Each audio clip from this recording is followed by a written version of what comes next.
the water to us, the rivers are a living being. They're our ancestors, same with the oceans and the lakes. So,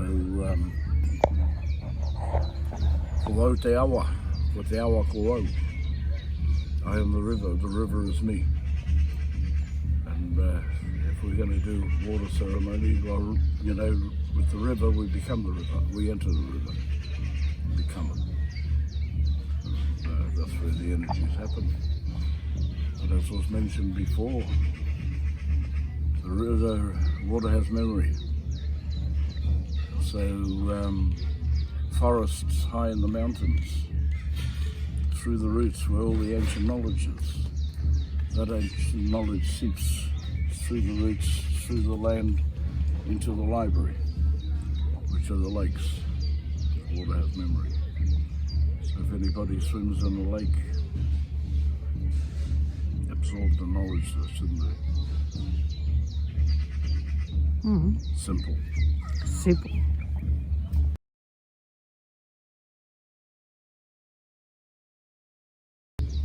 We respect the world of Tangaroa, our god of the ocean, the world underneath the waves.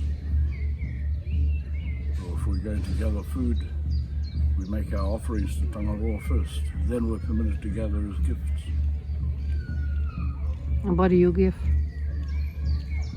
The first fish I catch, or the first shellfish I gather, throw it back. But also if I'm going to turn a rock over to take a shellfish, I put the rock back how I found it.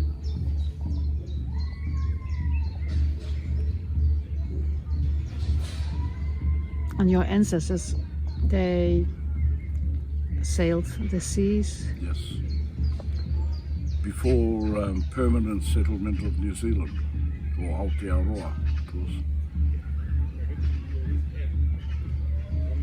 From our ancient homeland of what we call Hawaii,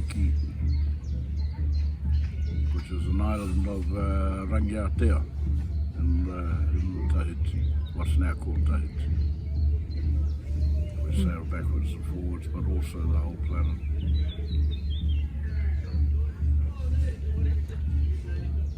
And you recognize also other ocean peoples?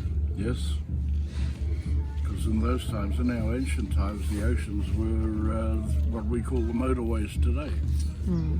Except they've got cars on the motorways, whereas we had canoes on our oceans, or ships, I should say. Because our ocean-going canoes were double-hulled with a big building in the middle, 2 sails, and they could hold between 70 and 200 people. So the canoes that we see on the internet today are what we call our wakataua, our war canoes. Our war canoes.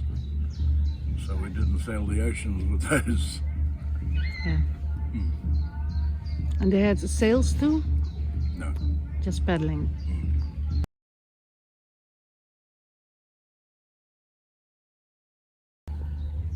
Oh, different tribes. Even different tribes have different traditions or variation of the stories. But yeah, the Toroa is the albatross, which is very special to me, of course. What is the power of this bird? Can you tell us something about it? We have a saying, "Ke tūpata, ngā roimata o Toroa," means beware the tears of the albatross. Because that saying is that there's something really bad approaching. It's probably the biggest warning we can give. But they have real when the albatross cries, we're in deep trouble. They're big, huh, albatross? Yeah, they spend nearly all their life over the ocean. Then you go back to land to mate or breed. That's why they have the nostrils to, when they drink, to send the salt out of the water. Before COVID, there were 7 species of Toroa threatened with extinction because of overfishing. We only needed 1 lockdown. for that food source to come back.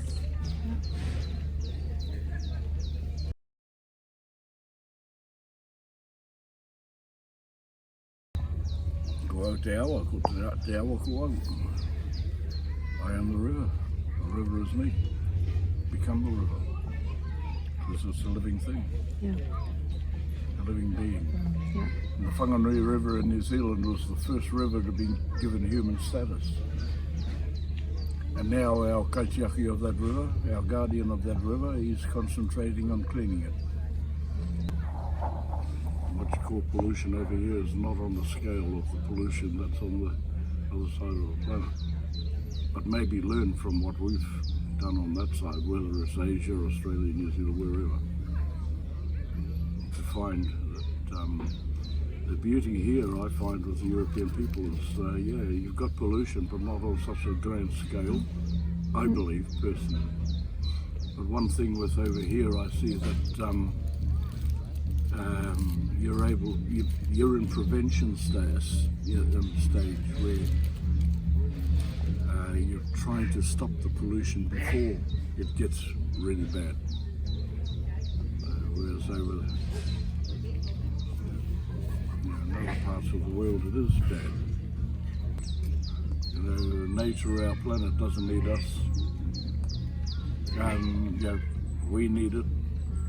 With the damage we're doing, they can quite easily get rid of us and cleanse herself quite easily.